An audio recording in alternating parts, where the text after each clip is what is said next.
जय जनार्दना कृष्णा राधिकापते नन्दनन्दना कृष्णा रुक्मिणीपते गरुडवाहना कृष्णा गोपिकापते शरणुमोहना कृष्णा प्रभो सद्गते మహిత యోగోగ్ర నిత్య సమాధి విధుల అలరు బ్రహ్మాదిసురులకు అందరాని భూరి నిర్వాణ సామ్రాజ్య భోగ భాగ్య కేలనంబులు హరినామ కీర్తనములు.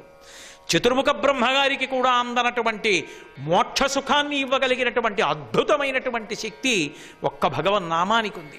అటువంటి నామాన్ని వాడు పలికాడు. భగవన్నామం ఎక్కడ పలికాడండి? కొడుకు పేరు పెట్టి కదా పిలిచాడంటారేమో. బిడ్డ పేరు పెట్టి పిలిచిననైనా విశ్రామ కేళినైనా పద్య గద్య గీత భావార్థములనైన కమలనయను తలుప కలుషహరము. వాడు ఏ కారణానికి పిలిచాడన్నది పక్కన పెట్టేసేయండి. బిడ్డ పేరు పెట్టి పిలిచిననైనా, అందుకే పిల్లలకి పేరు పెట్టేటప్పుడు భగవన్నామం పెట్టేవారు పూర్వం. పెట్టి ఆ భగవన్నామాన్ని పిలుస్తుండేవారు. ఎందుకని ఆ పిల్లాడిని అలా పిలుస్తున్నప్పుడు భగవన్నామం పలుకుతూ ఉంటాడు. బిడ్డ పేరు పెట్టి పిలిచిననైనా విశ్రామ కేళినైనా, ఆడుకున్నప్పుడైనా సరే చిట్ట చివరికి పద్య గద్య గీత భావార్థములనైనా, చదువుకున్న పద్యం, చదువుకున్నటువంటి గద్యం, చదువుకున్న పాట ఏదైనా భగవన్నామానికి సంబంధించినది, భగవద్వైభవానికి సంబంధించినదైతే అది కూడా శ్రీమన్నారాయణుని యొక్క అనుగ్రహాన్ని తెచ్చిపెట్టడానికి సాధనమే అవుతుంది తప్ప వేరొక విధంగా ఉండదు. ఒక మంత్రజపం చెయ్యాలి అంటే నియమాలు ఉంటాయి. ఎలా పడితే అలా జపం చేయడానికి వీల్లేదు. అంగన్యాసకరన్యాసాలు ఉండాలి. ఒక యజ్ఞయాగాదులు చెయ్యాలంటే నియమాలు ఉంటాయి. ఒక పూజ చెయ్యాలంటే నియమం ఉంటుంది. భగవన్నామం చెప్పాలంటే అసలు ఏ నియమం అవసరం లేకుండా చెప్పడానికి అవకాశం ఉన్నది ఒక్క భగవన్నామమే. ఎప్పుడైనా చెప్పచ్చు. అన్నిటికన్నా వర్జనీయం ఏది అంటే మంచం మీద పడుకుని ఏది చెప్పడానికి వీల్లేదు. శరీరం కూడా వదిలిపెట్టకూడదు. అందుకే కిందకి దింపేస్తారు. అటువంటిది మంచం మీద పడుకుని నిద్రపోతుండగా భయం వేస్తే గోవిందా అనొచ్చు. అందుకే దుస్వప్నే స్మర గోవిందం. దుస్వప్నం వచ్చిందనుకోండి గోవిందా గోవిందా గోవిందా అనొచ్చు. ఏకవస్త్రయ్యి ద్రౌపదీదేవి భగవన్నామాన్ని చెప్పింది. మొసలి కరుస్తుంటే గజేంద్రుడు భగవన్నామాన్ని చెప్పాడు. భగవన్నామాన్ని చెప్పడానికి స్నానం చేశానా, స్నానం చేయలేదా, పడుకున్నానా, పడుకోలేదా, శౌచంతో ఉన్నానా, శౌచంతో లేనా, వేటితో సంబంధం లేదు. నామం చెప్పవచ్చు. నామము సర్వకాల సర్వావస్థల యందు అవసరమే. అంత గొప్పది నామము. అటువంటి నామం కూలిన చోట, కొట్టబడి కుందిన చోట, మహాజ్వరాదులన్ ప్రేలిన చోట, సర్పముఖ పీడలు పొందిన చోట, ఆర్తులై తూలిన చోట, విష్ణు భవదూరిని పేర్కొని రేని పైన ఆ కాలుని యాతనావితతి పూనరు కానరు దుఃఖభావముల్. కూలిన చోట, ఏదో నడుస్తూ నడుస్తూ పడిపోయాడు, హరిహరి హరిహరి అండం అలవాటు అయిపోయింది అనుకోండి, అది రక్షిస్తుంది. కూలిన చోట అసలు సాధన అక్కడి నుంచి రావాలి. తలుపు సందులో చేయబడ్డప్పుడు కూడా భగవన్నామం పలుకుతున్నానా? కష్టం వచ్చినప్పుడు గభాలను నోటి వెంట ఏదొస్తోంది పరిశీలించాలి. కూలిన చోట, కొట్టబడి కుందిన చోట అలా వెడుతున్నాడు. ఏదో పైనుంచి ఏదో స్తంభం పడింది, దభాలన కింద పడిపోయాడు. నోటి వెంట ఏమొచ్చింది? కూలిన చోట, కొట్టబడి కుందిన చోట, మహాజ్వరాదులన్ ప్రేలిన చోట. గొప్ప జ్వరం వచ్చింది, 104 జ్వరం వచ్చి పడుకున్నాడు. ఏమిటి మాట్లాడుతున్నాడు నోట్లోంచి? అప్పుడు వాడి మనసు ఎక్కడ నిలబడిపోతోందన్నది తెలిసిపోతుంది. కాబట్టి మహాజ్వరాదులన్ ప్రేలిన చోట, సర్పముఖ పీడలు పొందిన చోట అలా వెళ్ళిపోతున్నాడు. సర్రును వచ్చి త్రాచుపాం పడగిప్పింది. నోటి వెంట ఏ మాట వస్తుంది అప్పుడు? దాన్ని బట్టి సంస్కారం ఎక్కడ నిలబడుతోందో తెలుస్తోంది. సర్పముఖ పీడలు పొందిన చోట, ఆర్తులై తూలిన చోట, ఆర్తితో తూలి పడిపోయాడు. విష్ణు భవదూరిని పేర్కొనిరేని విష్ణువు యొక్క నామాన్ని కాని పలికితే పైన కాలుని యాతనావితతి పౌనరు కానరు దుఃఖభావముల్. యమధర్మరాజు భటుల దర్శనం అవదు, దుఃఖాన్ని పొందరు. ఇక్కడ అక్కడ కూడా ఆ నామము యొక్క శక్తి అటువంటిది. కాబట్టి నామము పలకడంలో ఉంది, భగవన్నామాన్ని కీర్తించడంలో ఉంది. భగవన్నామం ఏది చెయ్యలేదు. ఏకవస్త్ర అయిన ద్రౌపదీదేవి భగవన్నామాన్ని పలికింది. పలికితే కృష్ణ భగవానుడి యొక్క అనుగ్రహాన్ని పొందలా? బురదలో కూరుకుపోయి శక్తి అంతా తగ్గిపోయినటువంటి గజేంద్రుడు భగవన్నామం పలికాడు. నేను ఎందుకు రక్షిస్తానని అడిగాడా? ఈశ్వరుడు రక్షించలా? సర్వకాల సర్వావస్థల యందు భగవన్నామం పలకడం సాధనం కావాలి. నేను పలుకుతానంటే పలకలేం, ఈశ్వర పలికించమని అడగాలి. అందుకే హరునకు అవ్విభీషణునకు అద్రిజకున్ తిరుమంత్రరాజమై కరికిన హల్యకున్ ద్రుపదకన్యకును అర్తిహరించు చుట్టమై బరగిన ఎట్టి నీ పతితపావన నామము నాదు జిహ్వపై నిరంతరము నటింపచేయుమి కదా శరథి కరుణాపయోనిధి అని అడుగుతాడు గోపరాజు గారు.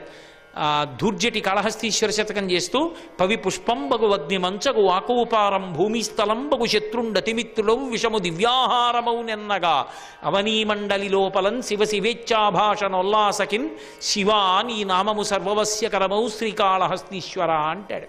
ఇప్పుడు ఆలోచించాడు అజామీళుడు, అయ్యయ్యయ్యో కొడుకు మీద భ్రాంతితో ఒక్కసారి నారాయణ అన్నందుకు నన్ను రక్షించారే, ఇంత వేదం చదువుకున్నాను కాల్చనా, అటువంటి తండ్రికి కొడుకునయ్యాను, తల్లిదండ్రుల్ని బయటికి తోసేశాను, దాయాదుల్ని తరివేశాను, భార్యని విడిచిపెట్టేశాను, ఆఖరికి బిడ్డల్ని కూడా కనలేదు, ఆఖరికి కొడుకు పేరు నారాయణ అని పెట్టి నారాయణ అన్నందుకు నన్ను రక్షించాడా స్వామి, చిచ్చి దుర్భరం ఈ జీవితాన్ని, బతికిన బతుకు కాదనుకున్నాడు.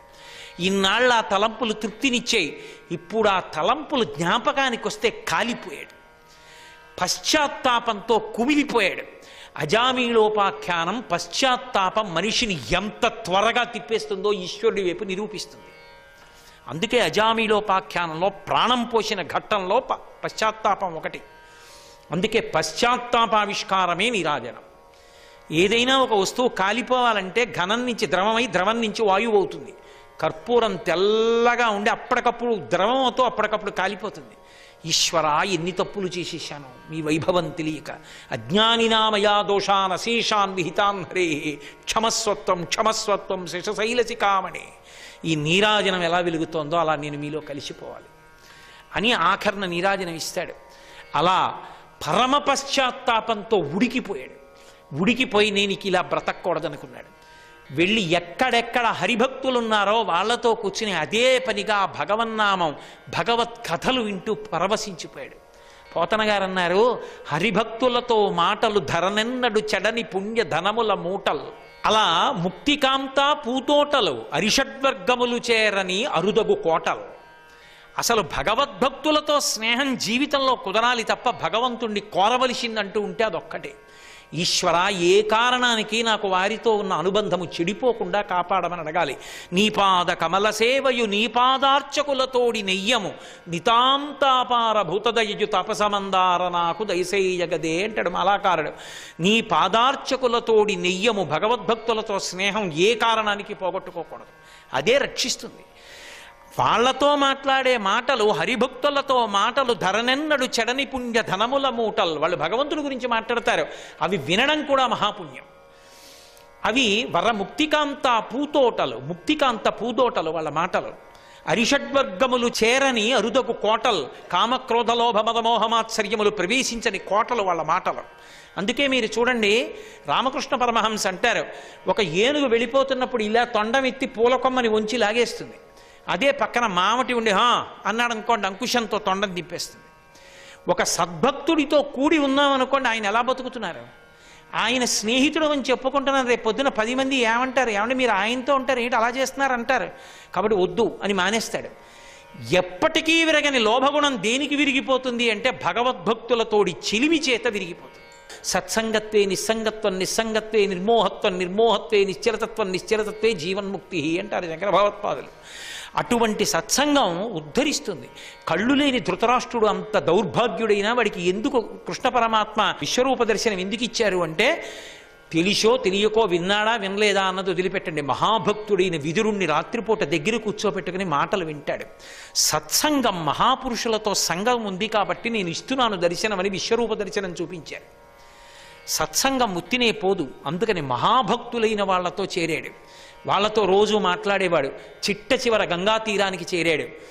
యోగ మార్గంలో శరీరాన్ని ఇంద్రియాల్ని వేరు అన్న భావనతో వేరు చేస్తూ ఊర్ధ్వముఖ చలనం చేసి ప్రాణాన్ని బ్రహ్మస్థానాన్ని భేదించి చిట్ట చివర పరబ్రహ్మమునందు కలిసిపోతున్నాడు.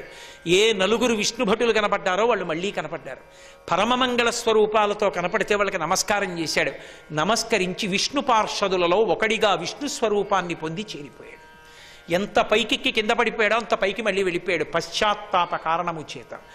ప్రాయశ్చిత్త కర్మ కన్నా మనిషిలో వచ్చిన పశ్చాత్తాపము ఎంత గొప్పదో నిరూపించింది అజామిలోపాఖ్యానం. సర్వం శ్రీ ఉమామహేశ్వర పరబ్రహ్మార్పణమస్తు. స్వస్తి. జయ జనార్దన కృష్ణ రాధికాపతే నందనందన కృష్ణ రుక్మిణీపతే గరుడ వాహన కృష్ణ గోపికాపతే శరణు మోహన కృష్ణ ప్రభో సద్గతే.